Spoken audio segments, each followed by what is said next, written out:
दोस्तों नमस्कार, मैं राम सूरत यादव। यह चुनाव 2024 का चुनाव 2014-2019 से एकदम अलग है और इस बार के जो जमीनी हालात हैं, जमीनी हकीकत है, उसमें बीजेपी सरकार को बहुत बड़ा झटका लग रहा है। और आपने देखा है कहीं न कहीं प्रधानमंत्री मोदी को भी इस बात का आभास हो गया है कि इस बार सत्ता में वापसी करना बहुत बड़ी मुश्किल है। यही कारण है कि आप देख रहे हैं प्रधानमंत्री मोदी जी की भाषा शैली एकदम बदल गई है। मतलब हर चुनाव में हर चरण से पहले ऐसे भाषा का इस्तेमाल कर रहे हैं जो प्रधानमंत्री मोदी जी न तो 2014 में किए थे और न 2019 में किए थे। लेकिन इस बार की प्रधानमंत्री की भाषा शैली को देखा जाए तो पूरी तरीके से प्रधानमंत्री को आभास हो गया है कि इस बार तीसरी बार सत्ता में वापसी करना संभव नहीं है। लेकिन दूसरी तरफ इंडिया गठबंधन के लिए बहुत बड़ी खबर है। जो लहर 2014-19 में बीजेपी की प्रधानमंत्री मोदी की चल रही थी, आज वही लहर जो है इंडिया गठबंधन की चल रही है। जमीन की हकीकत, जमीनी हालात पूरी तरीके से बदल गए हैं और पूरे देश की जनता महंगाई, बेरोजगारी पर जो है मुद्दा बनाया है और इसी दोनों मुद्दों पर खासकर जो है वोट देना चाह रहा है। और यही कारण है कि बीजेपी के लिए बहुत बड़ी मुश्किल खड़ी हो गई है। और आज पूरा हम सच बताएंगे। हमारे चैनल पर बने रहिए।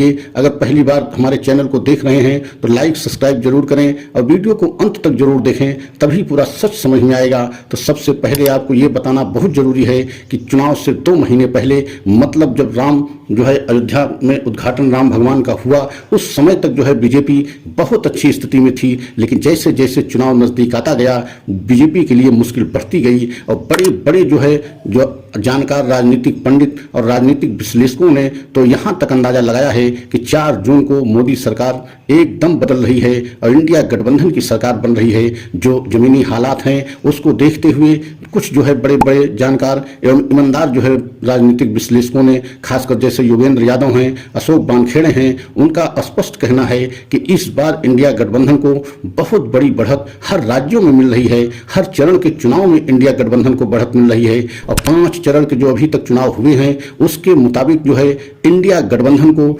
250 प्लस सीटें मिल रही हैं। मतलब आप समझ सकते हैं कि अभी 114 सीटों पर चुनाव शेष बचा हुआ है। मतलब छठे चरण का 25 मई को और 7वें चरण का 1 जून को चुनाव होना है और दोनों चरण में 57 सीटों पर चुनाव होना है। मतलब 114 सीटों पर अभी चुनाव बचा हुआ है।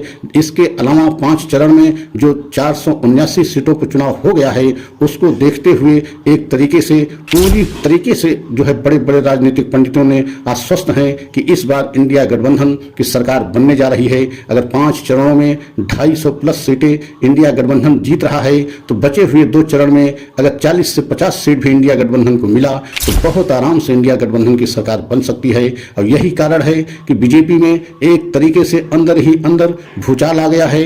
पूरी बीजेपी में भूचाल मचा हुआ है। खासकर आप प्रधानमंत्री को देखिए और जो है अमित शाह जी को, जो गृह मंत्री हैं, उनको देखिए, बड़े बड़े नेताओं को देखिए, इनके रैलियों में भीड़ नहीं दिखाई दे रही है, कुर्सियां खाली दिखाई दे रही हैं। और दूसरी तरफ इंडिया गठबंधन के चाहे राहुल गांधी हो, चाहे अखिलेश यादव हो, चाहे बिहार के तेजस्वी यादव हो, इनकी रैलियों में जनसैलाब उमड़ रहा है। मतलब जहां भी रैली कर रहे हैं इतना अधिक भीड़ आ रही है कि वहां खड़े होने की जगह नहीं मिल रही है। तो आप इसी से अंदाजा लगाइए कि इस बार के जो है चुनाव में हालात एकदम बदले हुए हैं और एकदम जो है राहुल गांधी ने महंगाई और बेरोजगारी को सबसे बड़ा मुद्दा बनाने में सफल रहे और पूरे देश की जनता इस बार महंगाई, बेरोजगारी और कुछ जो है लोकल मुद्दों पर वोट कर रहे हैं। क्योंकि पूरी तरीके से न तो सरकार के प्रति जनता में उत्साह है, न तो मोदी जी के प्रति इस बार जनता में उत्साह दिखाई दे रहा है। और यही कारण है कि बीजेपी के लिए बहुत बड़ी समस्या खड़ी हो गई है। क्योंकि बीजेपी को लग रहा था कि प्रधानमंत्री मोदी की लोकप्रियता को ध्यान में रखते हुए